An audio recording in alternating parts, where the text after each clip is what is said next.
Okay, I got this thing wet molded to fit the phone. Oop, slips in. And there you go. It's kind of snug right now, but it'll waller out with use. Anyway, it's time to put a finish on this thing. And since I did wet mold it, I like to replace the oils that are lost in the molding process. So what I'm going to use is a little bit of neat's foot oil. I call this cow juice because basically it's oils that come out of a cow. And it's kind of juicy. Never goes rancid, never dries. And a lot of people, they advise against it because they say that it'll soften the leather. But in my experience, unless you saturate it with the stuff, it doesn't hurt it at all. In fact, it's healthy for the leather. I just put a little bit on the front and wipe off the excess.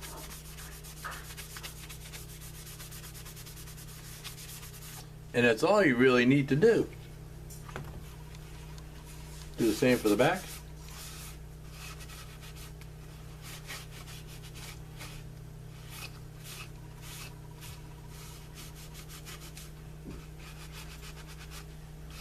And that'll be fine. Now I'm going to give this a day or two to soak in before I put my top coat on. Just wipe off the excess.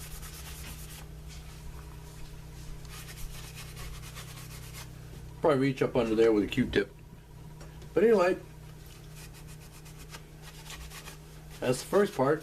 And if that's got some time to soak in, I'm going to take and give it a top coat of tan coat. And that'll protect the leather.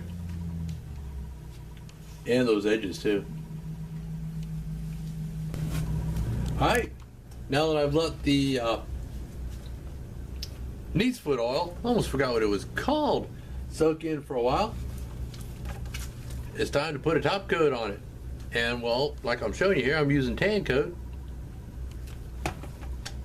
to top coat this thing. It doesn't waterproof it or seal it. What it does is it provides a protective cover, which is what I want. I don't want it to be sealed because I want the leather to breathe.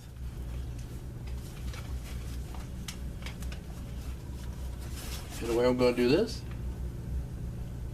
just going to wipe some on with a dauber, making sure I get it down into the stitch line.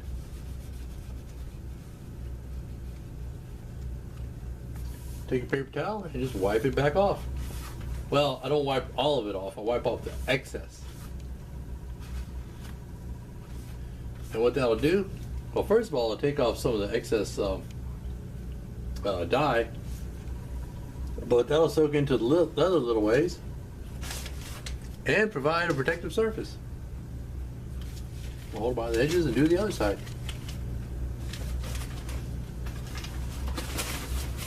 Make sure I get it on the bottom there. And again, I'm going to get under here with a Q-tip. Actually, I don't have to because I already did this section previous to putting the belt loop on. All right. Oops, got some on the front. That's all right. It'll wipe off.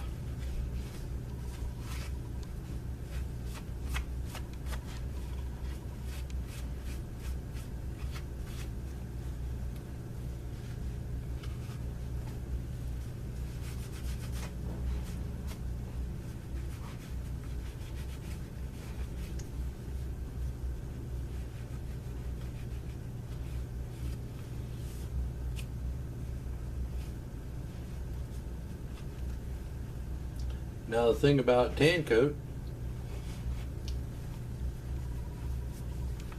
it goes through stages as it dries. It'll start out wet and you can wipe it off. Then it'll get a little bit tacky and you don't want to mess with it while it's tacky. But after that, before it fully dries, it's still a little bit soft, and you can buff it.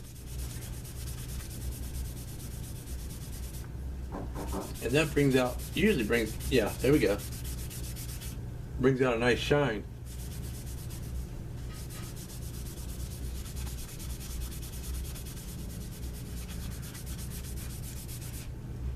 There we go.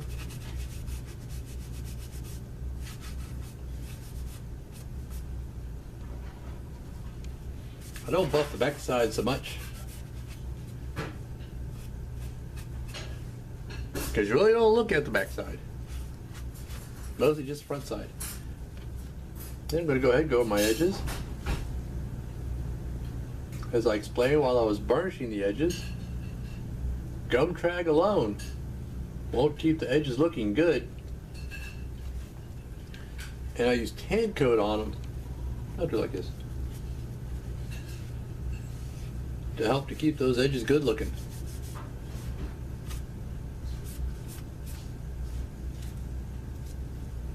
Flip it around. Get the other side.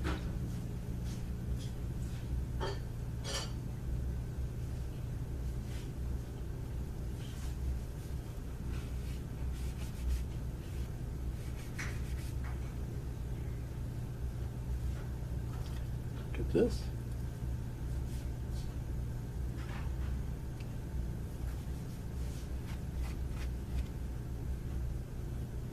And now it's dried enough I can actually hold it, and I can go ahead and do the top edges.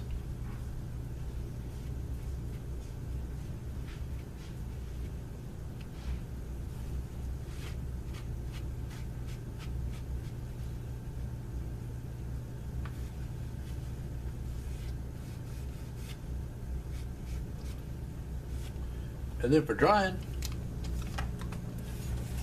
excuse me, stick it in here.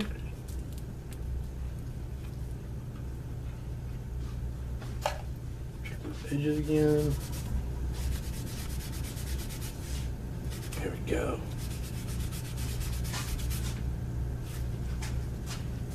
Now I might take, here we go, burnish them a little bit.